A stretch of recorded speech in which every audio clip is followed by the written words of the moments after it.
Okay, now we're going to continue our review for the Unit 4 lecture exam in Introduction to Geology by talking about groundwater. So this is definitely going to be on your exam. So here is your lesson objectives for it. And then this corresponds to Chapter 16 out of your textbook. And so the first thing that would be on the exam is you've got to know where is water found on Earth and which reservoirs for the water contains the most amount of water, and then which reservoirs contain the least amount of water. So you can see from this picture here that the oceans contain the vast majority of all the water that the Earth has. And then however, that water is salty, so you can't drink it. Now, we can take the salt out of it, but it takes a lot of energy to be able to do that. But it is possible. Okay, then the second biggest reservoir for water on Earth is in the form of glaciers. But again, you can't drink that because it's frozen. Now, we can thaw it out, but again, that takes energy to do that. So then the third most important reservoir for water is going to be groundwater. So that's going to be under the ground, and that's where we get the majority of our drinking water. And then you see that all of those other places where water can be, but you see it takes up a very, very small amount of the places in Earth where the water can be. Okay, you should know what fresh water is used for. So how is it used by humans? And so there it is. Okay, here's some vocabulary. So you need to know what the word porosity means, and you need to know what primary porosity and then secondary porosity. So that's vocabulary. And then you should know what permeability is. And then you should be able to give me examples of it. So give me an example of a material that is highly porous. Give me an example of a material that is not porous. Okay, give me an example of something that is very permeable, and give me an example of something that is not very permeable. So you can see that from this table here, examples of material that are permeable and porous. Now, why is that important? Because an aquifer is going to be both permeable and porous. And so this is the thing that we're going to sink our well into in order to get water out of it. So some other words that you need to know is you got to know what an aquitard is, give an example of an aquitard, what a unconfined aquifer is, and what a perched water table is. Okay, then you got to know what the water table is. Very important. So that if this is the surface of the Earth, then the water table, assuming no major geological structures like faults and things like that, is a subdued replica of it. So you see that this here is not as tall as this thing here. It's a subdued replica of the surface topography.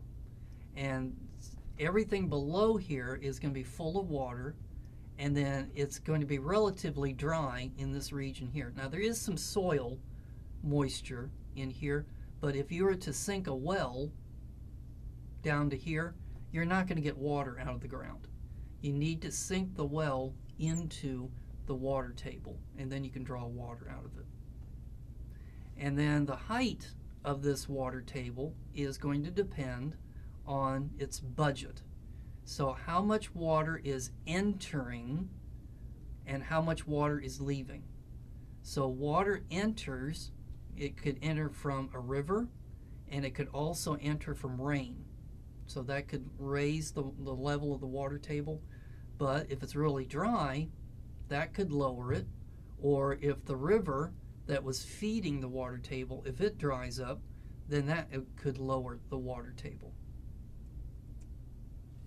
Okay, so here is, you should know what do we mean by water pressure. And we've talked about atmospheric pressure. So atmospheric pressure is caused by the weight of air pushing down on top of us.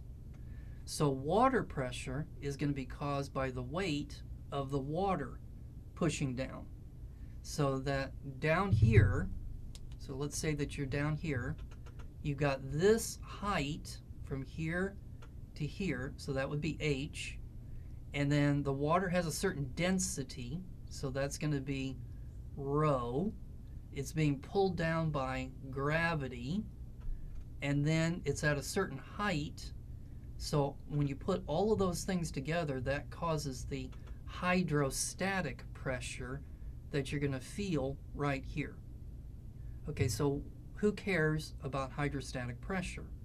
Well, changes in pressure cause things to move. So changes in air pressure cause winds to flow. Changes in water pressure will cause water to flow underneath the ground. And so you need to understand what we mean by slope. And so this is the same slope from geometry. It's rise over run. So it's going to be the height divided by the horizontal distance, and then that gives you the hydrological gradient.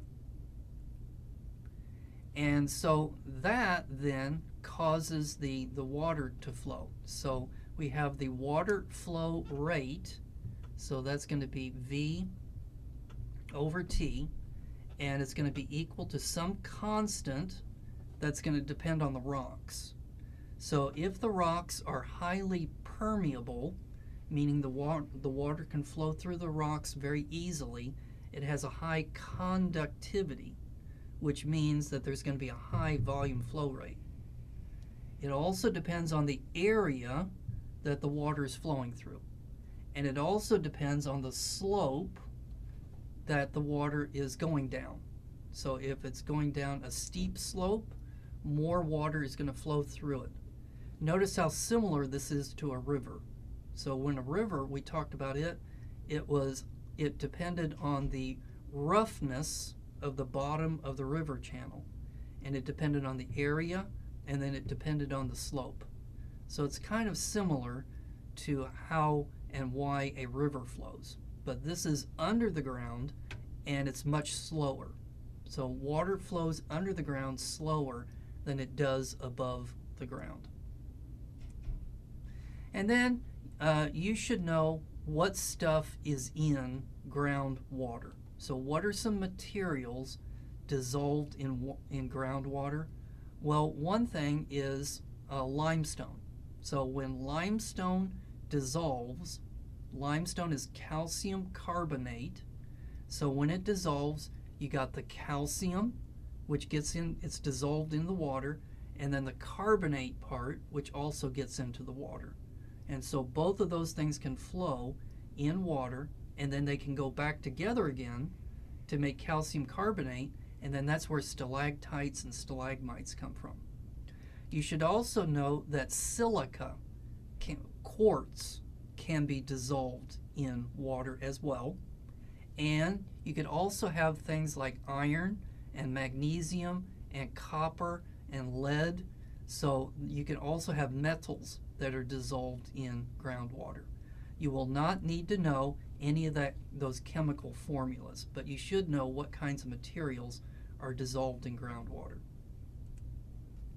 Okay, let's take a break, and when we come back, we will talk about landforms that are created by groundwater.